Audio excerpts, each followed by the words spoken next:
me put your hand in mine. Marie Chris, bukal ba sa iyong loob ang iyong pagparito?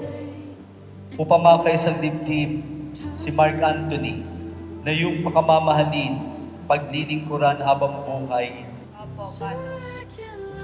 Mark Anthony, bukal ba sa iyong loob ang iyong pagparito? Upamakay sa dibdib si Marie Chris na iyong pakamamahalin, paglilingkuran habang buhay. Opo, Padre. Hi babe, salamat sa lahat. Pag-iintindi mo, na-appreciate ko lahat. Ay, na-effort mo sana. Growing strong pa din tayo sa bawat hamon ng buhay. Thank you. With you,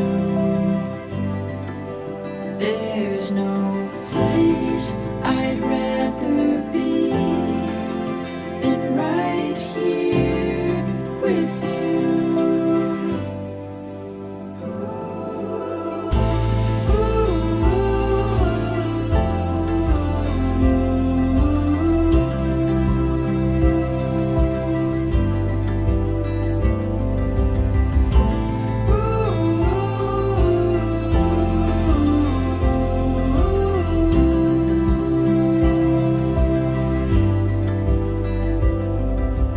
Kayo ay parehong masaya.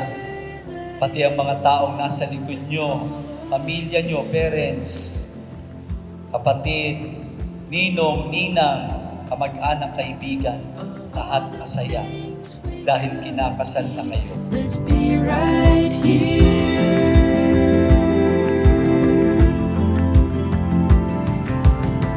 The little thoughts get caught, linger in your ear.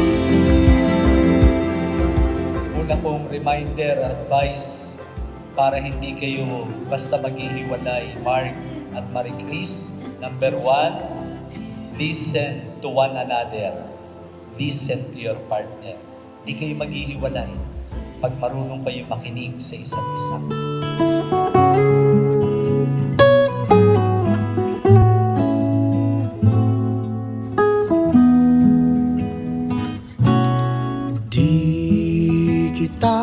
Nararamdaman ko ngayon, sobrang saya. Kasi matagal na rin namin itong hinihintay eh. Ngayon lang talaga siguro yung binigay ni God. Na ito na yung binigay ni God para mas lalo pa kami pagtibayin. Sa mga araw na ika'y matampuhin dahil ikaw ang aking tahanan. Ikaw pa rin ang aking... Mas nakakakabang magsabi nung magpapakasal kesa ngayon. Mas kinabahan ako nun. Oo, iiyak yun. Kasi nung nag-propose siya sa akin, umiyak siya. Kaya nagsabi kami sa magulang niya, umiyak. Baka kasi mawala na ako sabihin mo mamaya. Hindi. Kasi nakaiyak na ako eh. Sinasabi ko. Sana magustuhan mo. I love you. Dahil sa minsan mong pagngiti, Yuri. Sabi na. Sa iyo. Stephen. This is yours. Yung pangalan. Okay lang.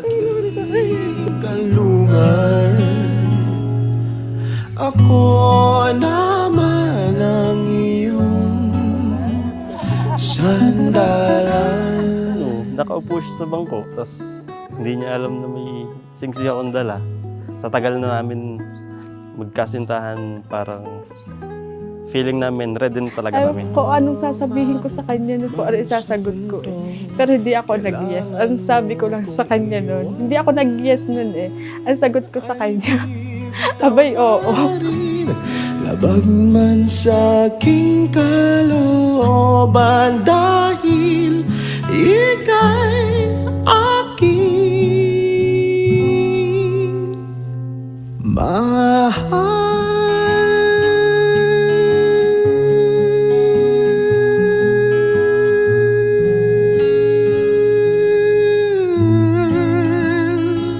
At kung may susunod mang buhay para sa atin.